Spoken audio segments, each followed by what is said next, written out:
Somebody slap my ass and call me pleasantly surprised.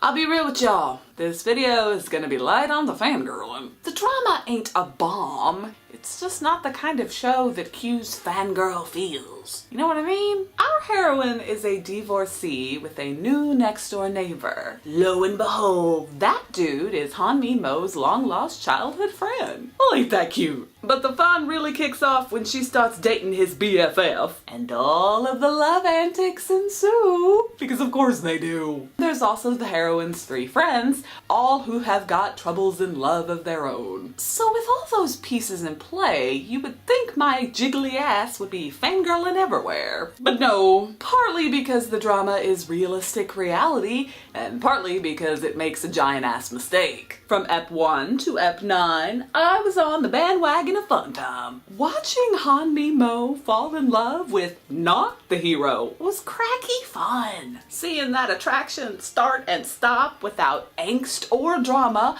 was realistic blessings on blessings. Life and personality differences can get in the way, and that doesn't make anybody guilty. And of course, Mr. Hero's frustrated jealousy gave me all the cute ass shenanigans. I'm always down for cute ass shenanigans. We got great internal conflict and good writing until the drama went to Stupidville on an angst bus. Can you see the rage coming through? I mean, at one point, literally everybody runs around being a sad face. Hero, heroine, and the side guy. Can you see the frustration coming through? Well, that's because this dumb game plays for about 5 episodes. And I shit you not, fangirls. I was this close to clicking the big red X on my browser tab when I started episode 13. The bore fest even had me checking my drama list to validate my rage quit. Alas, one reviewer said the drama rocks, then shits, then stops shitting around episode 13. And behold, they was right. Bless you, reviewer. Once the OTP get over themselves and move into relationship status,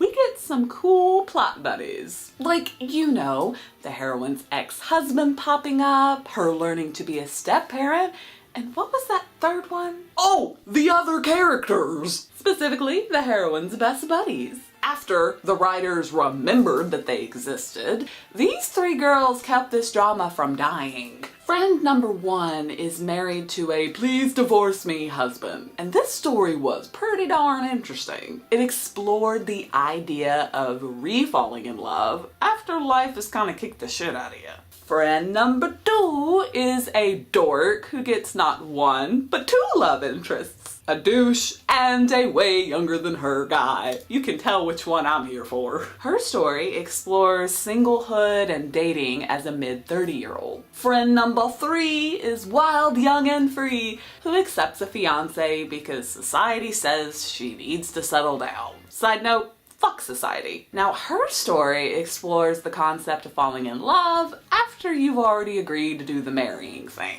Do you see all of these plots being all of the awesome? I do, because they were. All 3 of those women were awesome and funny and cute and flawed. That, plus the later compelling OTP conflicts, is what saved this drama from burning in a fire. If I could cut episodes 9 through 13, I'd do it. I'd go snip, snip, snip. They were unneeded, they were draggy, they were dumb. I can sum it all up for you in one word. Those are the episodes. But despite that little blip, the drama ain't a shitball. The story and romance are more endearing than all-consuming. Our hero rocks adorable man feels, but he's low-key on his hard eyes. The comedy was subtle, which was nice. I mean, barring the occasional weird act-out moments. Dream sequences, funny fantasies.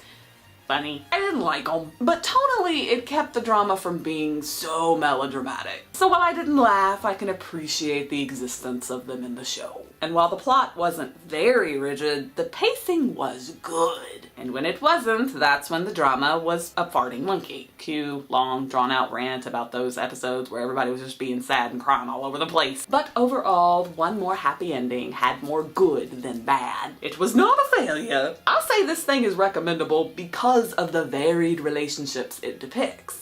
But it's also hard to recommend because those relationships are painted with a very realistic brushstroke. No, it doesn't go so hard on the reality that you want to skydive sans parachute, but it can be pretty intense. However, we get enough character and comedy moments to keep it being, you know, a tribulation to watch. Besides, you need this K-drama. Why do you need this K-drama? Well, it's so convenient that you wondered that, because I'm gonna tell you. Because this is the first drama in Dramaland history that we get a marriage proposal from the heroine. Oh my god, yes, yes, yes, yes, yes! You do not understand the amount of happy I had when I saw that girl go down on one knee. Maybe that's a spoiler, but it happens in the last episode, so F it. And even if you do still consider that a spoiler, I don't care. You have to know, because I think it demonstrates why I really enjoy this show. It had some stupid moments, and it had some bumps here and there, but it had a poignancy that didn't make me want to jump off the face of the earth. At the end of the day, it made me feel my feels, my friends. And I love feeling my feels. That moment when you like fangirl and rage so much, you start sweating. Thank God black is my favorite color. I know this review went back and forth between the fangirling and the rage, although maybe not that much rage now that I think about it. I'm marking it down as a win because too recently lately that has not been the case in Dramaland. Makes me mad as hell. But this drama didn't make me mad as hell. This drama made me pretty darn happy. It had good shit in it. It had some dumb shit, but it had some good shit. I promise you guys, the renaissance of the fangirl for the Dramaland is gonna happen. I have faith we're gonna start finding the great ones. It's gonna happen. Maybe I'm just too much of a picky asshole. A fangirl who's picky. Who would have thought?